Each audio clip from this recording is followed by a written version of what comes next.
Namaskar students, welcome again with the chapter French Revolution. So today's topic is Reign of Terror.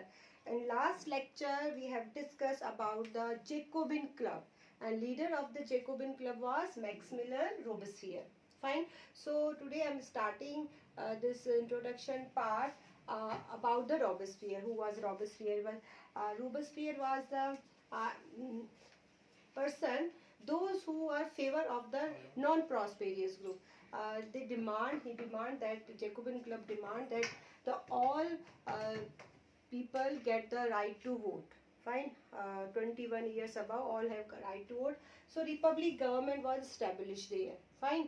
अब क्या हुआ था, Robespierre ने जो किंग है उसको भी क्या कर दिया था, ग्लूटाइन पर चढ़ा दिया. यानी उसके बाद रीजन ऑफ टेरर का मतलब यहाँ पे है कि रीन ऑफ टेरर बहुत आतंक का समय. यानी रॉबेस्पियर के आइडियाज इतने ज्यादा रिवॉल्यूशनरीज थे कि वो नहीं चाहता था कि कोई भी दोबारा से वो चेंजेस हो, क्योंकि बहुत मुश्किल से उन्होंने ये चीजें हासिल की थी.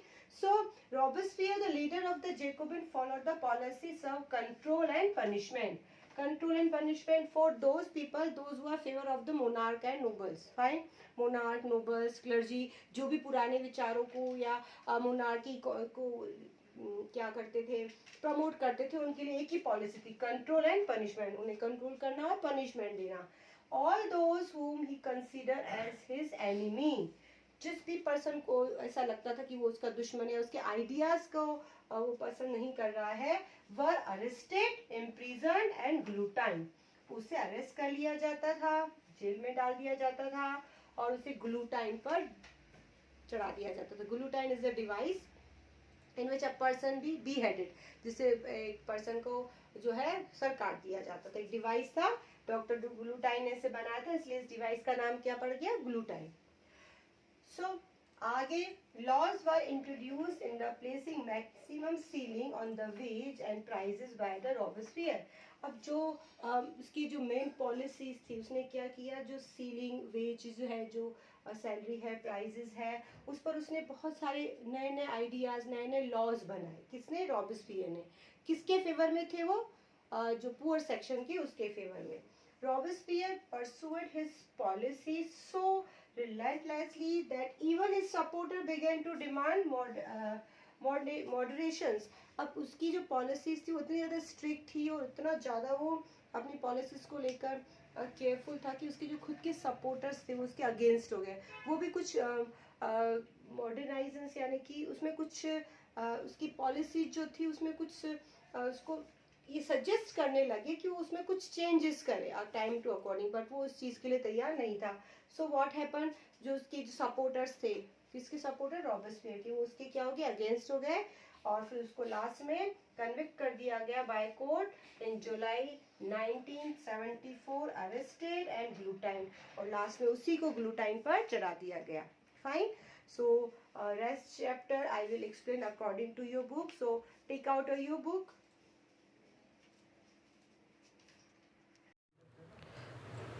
Namaskar students, so welcome again with this chapter number 1, French Revolution, in which we have discussed so many things.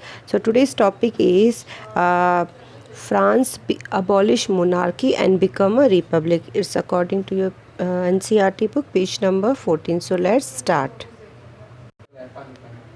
So first let's revise the all topics. French Revolutions, Bastille Fort attack. This is the Bastille Fort, 40th July 1789, and French society during the late 80th century, in which we have discussed the diagram, and livery, clergy, teeth and tail, the taxes. This is the situation of the third estate. The first Saint Noble is like as a devil, struggle for survive. And after that subsistence crisis happens, growing middle class, and today's topic is the how the outbreak of revolutions, ये भी हम कर चुके थे. And the next topic is the France become the monarchy, abolish monarchy and become a republic. How it become the republic. Fine. So it's your page number 14. Fine. From today we are starting this topic. So listen carefully everyone. The situation in France continued to be tense during the following years. Although the Louis XVI had signed the constitution, he entered into the secret negotiations with the king of Persia. हालांकि उसने constitution sign कर दिया था, accepted the constitutional monarchy, but they have started the secret negotiations with the Kings of Persia. Persia जो उसका neighbouring country था, उससे उसने सीक्रेट नेगोशिएशन स्टार्ट किया. यानी वो कहीं ना कहीं इस चीज़ से डिसअपॉइंट था कि उसके पावर्स को रिड्यूस कर दिया गया था, तो हेल्प चाहता था. पर्शिया, ऑस्ट्रिया, दो नाम आएंगे यहाँ पे. Ruler of their neighbouring countries too were worried by the development in France. जो भी नेबरिंग कंट्रीज़ थी, वो जो फ्रांस में डेवलपमेंट हो रहा था, develop in the sense of constitutionals to constitution monarchy, now it's on the republic, plan to send troops to put down the events that had been taking place there since summer of the 1789. यानी कि 1789 से, यानी कि revolution start से जो भी changes हो रहे थे उसको पुट डाउन करने के लिए उन्होंने क्या सोचा, पर्सिया ने, कि वो क्या भेजेंगे, अपने ट्रूप्स होती है सेना. बिफोर दिस कुड हैपन, लेकिन इससे पहले ही national assembly voted in April 1792 to declare war against the Persia and Austria. लेकिन इससे पहले ही नेशनल असेंबली ने डिक्लेयर कर दिया वॉर पर्शिया और ऑस्ट्रिया के against. Thousand of volunteers thronged from the provinces to join the army. बहुत सारे वॉलेंटरीज जो थर्ड स्टेट के थे उन्होंने ज्वाइन कर ली army. They saw war as a war of the people against the king and aristocracy all. अब ये जो वॉर था वो किसका सिम्बलाइज हो गया, ये सिम्बलाइज हो गया वॉर का जो कॉमन पीपल और किंग के बीच में था. एरिस्टोक्रेसी मीन्स भी होता है रूल ऑफ द नोबल्स, उसके बीच की लड़ाई बन गई. ओवर यूरोप, पूरे यूरोप में. Amongst the patriotic songs they sang the Marseillaise composed by the poet Rouget de Lisle. इसने यहाँ का नेशनल सॉन्ग लिखा है जिसको क्या नाम दिया गया है, मसले अंडरलाइन करेंगे इसको.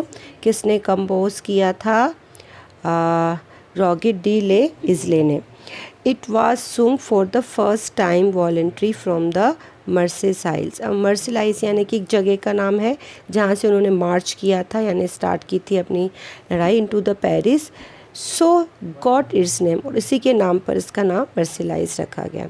The Marseillaise is now to the national anthem of France. So national anthem क्या है फ्रांस का, देखिए वापस से एक बार इसको, यहाँ पे क्वेश्चन बन रहा है. National anthem of France is Marseillaise. So remember this topic. ये सारी चीज़ें की गई ताकि एक पेट्रियोटिक जो है फीलिंग्स क्रिएट हों, लोग जो किसके अगेंस्ट लड़ सकें, किंग के अगेंस्ट, एरिस्टोक्रेसी के against. Now next, the revolutionary was brought losses and economic difficulties to the people. अब जो भी ये रिवॉल्यूशनरीज थे जो युद्ध में थे, बहुत सारा उनको लॉस हुआ, इकोनॉमिक डिफ़िकल्टी लोगों को फेस करनी पड़ी. While the men were away fighting at the front, womens were left to the cope with the task of earning a living and looking after their families.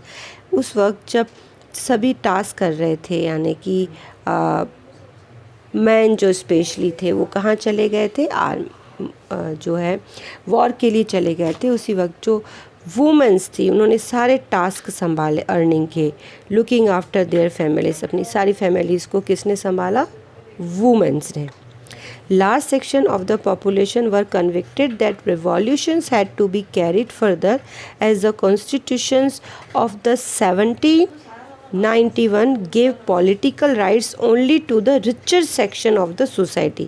सभी को ये लगने लगा कि ये वॉर इसलिए हो रहा है कि जो भी वोटिंग पावर दिए गए, वैन वोटिंग पावर दिए गए थे, when constitution monarchy constitution form, so vote powers given to the only richer section. किसको दिए गए, रिचर सेक्शन को, नॉट टू ऑल, सबको नहीं दिए गए. तो इसी वजह से ये प्रॉब्लम्स क्रिएट हो रही है.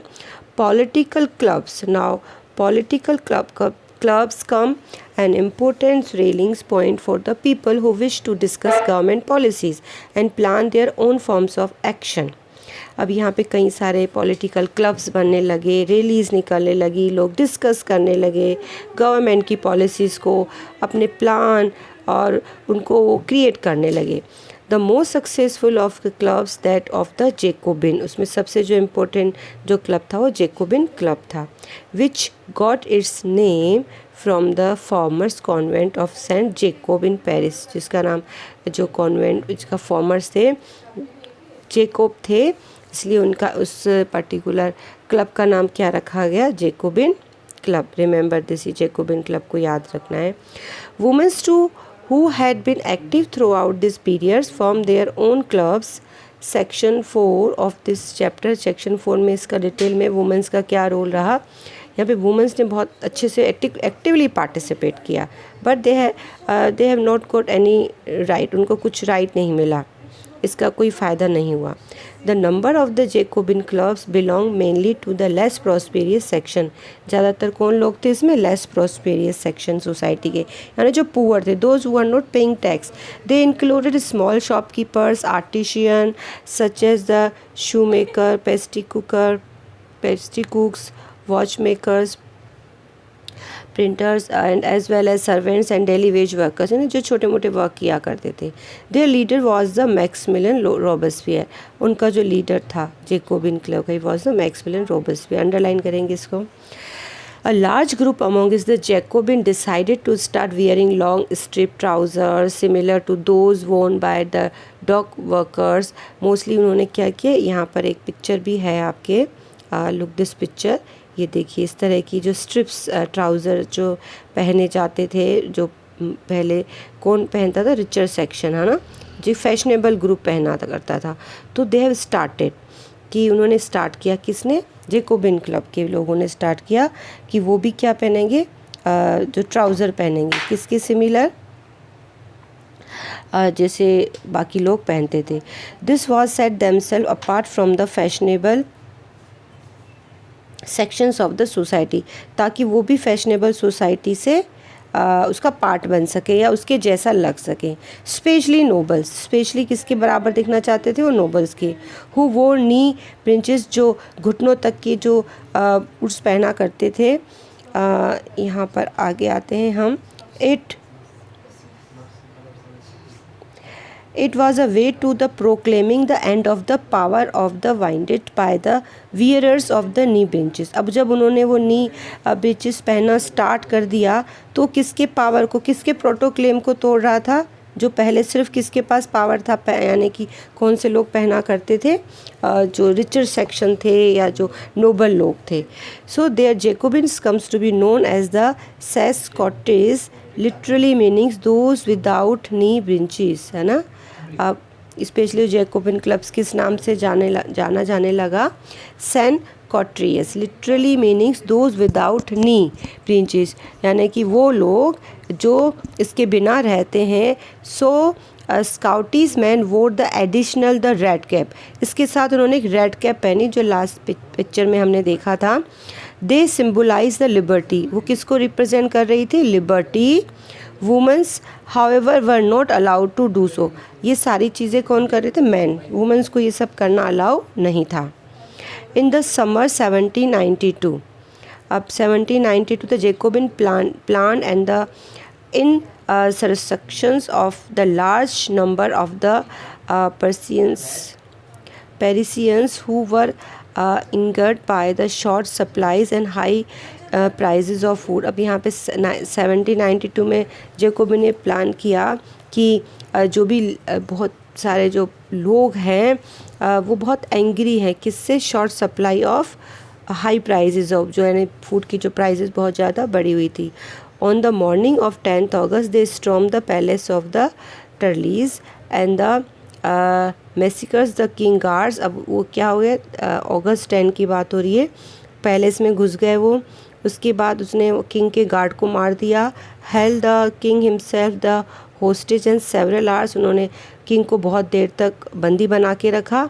Later the assembly voted to imprison the royal family, उसके बाद जो असेंबली है, नेशनल असेंबली, उसने ये डिसीजन लिया कि उन्हें इम्प्रीजन यानी जेल में डाल दिया जाएगा, किसको, रॉयल फैमिली को इम्प्रीजन कर दिया जाएगा। ध्यान से देखेंगे यहाँ पे। यहाँ पर आया है, देखिए, imprison the royal family. Elections were held from now on. The men of the 21 years above regardless wealth got right to vote. अब एक बार और कॉन्स्टिट्यूशन में चेंज हुआ है. अब यहाँ पर सभी को क्या मिला है? Right to vote. रिगार्डलेस, जिसके वेल्थ को यहाँ पर इम्पोर्टेंस नहीं दी गई, यानी टैक्स पेयर्स नहीं थे 21 के सभी मेंस को. किसको? मेंस को, नॉट वुमेंस. ये याद रखेंगे. वुमेंस को यहाँ पर अभी भी कोई राइट टू वोट नहीं मिला है. The newly elected assembly was called the convictions on the 21 September 1792. अब नई असेंबली बनी है, इलेक्टेड असेंबली. कब बनी है? 21 September 1792. It abolish the monarchy and declare France as a republic. अब यहाँ पे फ्रांस जो है मोनार्की का क्या हो गया है? एंड हो गया है. कौन सी गवर्नमेंट आ गई है? रिपब्लिक. ये याद रखेंगे, republic. As you know, republic is the form of government. अब देखिए रिपब्लिक यहाँ पे डेफिनेशन आई है, form of government where people select the representative including the head of the government. यानी सभी चीज़ें वहाँ पे होती है elected. There is no heredity monarchy. कोई हेरिडिटी मोनार्की नहीं था, one generation to another. You can try find out some the countries that the republics in the investigates when how they become so. Now अभी Louis 16 की बात करेंगे. The Louis 16 was sentence to death by the court on the charge of the traditions. अब traditions का मतलब होता है देशद्रोह को होना, ना, देशद्रोह. अब लुई 16 को डेथ की सज़ा सुनाई गई कोर्ट ने, क्योंकि काफ़ी लोग जो हैं बहुत ज़्यादा उसके रूल में खुश नहीं थे. On 21 January 1793 it was executed publicly at the place डालिया कॉनकोर्ड. अब यहाँ पे एक प्लेस का नाम दे रखा है, यहाँ पे उसे पब्लिकली क्या किया गया? एग्जीक्यूट किया गया. द क्वीन मैरी अटर्नी met with the same faith shortly after. यानी उसे मार दिया गया, हैंग आउट कर दिया गया. और उसकी जो वाइफ है एटोनी जो थी, उसको भी कुछ टाइम बाद एक्सिक्यूट कर दिया गया, मार दिया गया. ठीक. Now next topic is start from the reign of terror. Terror यानी होता है आतंक. क्या टाइम रहा? 93 तक की सिचुएशन हमने कर ली है. किंग का क्या हो गया है? एंड हो गया है. नेशनल असेंबली ने 21 ईयर्स तक के सभी को क्या दे दिया? राइट टू वोट दे दिया. जिससे जो किंग है उसे अरेस्ट कर लिया गया, उसे सज़ा सुनाई गई, मार दिया गया. उसकी जितने भी नोबल्स थे उनको अरेस्ट किया गया. नाउ इसके बाद की चीज़ें यहाँ थोड़ा सा एक पैराग्राफ हम करेंगे. The period of 1793 to 1794 is referred as a reign of terror. Robespierre followed a policy of several control and punishment. ये मैंने स्टार्टिंग में बताया. उसकी एक ही पॉलिसी थी, control and punishment. All those whom sought to enemy of the republic, example nobles and clergy, member of the other political parties, even member of his own party. यानी जिसे भी लगता था कि वो उसका दुश्मन है, किसका? चाहे वो क्लर्जी है, नोबल है, चाहे अलग पॉलिटिकल पार्टीज़ के मेंबर है, या फिर उसी की पार्टी के ही क्यों ना हो, जो उससे एग्री नहीं होते थे, were arrested, imprisons and then try by the revolutionaries tribunal. उन्हें पकड़ लिया जाता था, जेल में डाल दिया जाता था और उन्हें मार दिया जाता था. It is the court found in the guilty they were guillotine. जो भी कोर्ट को ऐसा लगता था गिल्टी है, दोषी है, उसे ग्लूटाइन कर दिया जाता है. यहाँ पे अंडरलाइन करेंगे, ये वर्ड है यहाँ पर. Guillotine is a device consisting of 2 poles blade with a person is beheaded. It was named after doctor Guillotin who invented it. यहाँ पर ग्लूटाइन की डेफिनेशन आई है, एक बार फिर से इसको अंडरलाइन कर लेंगे. ठीक है. ये ग्लूटाइन क्या था? एक डिवाइस थी जिस पे 2 पोल होते थे, एक ब्लेड लगी होती थी जिससे पर्सन को beheaded किया, यानी उसका सर काटा जाता था.